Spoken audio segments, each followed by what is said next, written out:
mga lods, nandito na kami. Magsimula na kami sa karga. Papasok na ang truck namin.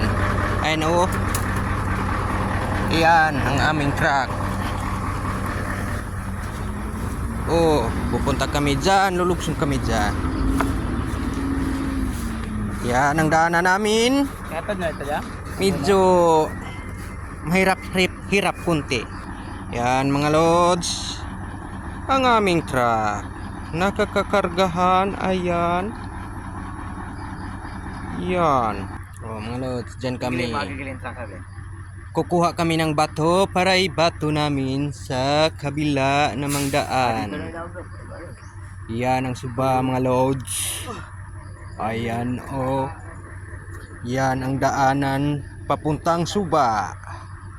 Ayan. Oh, ato na ang aming boss. Magkakarga na daw kami ng bato. Ayan oh. Ayan oh. Ay. Mga loads, pumunta na talaga siya sa suba. Yan, yan. Yan oh. Kukuha siya ng bato dyan mga loads. Oh, ha?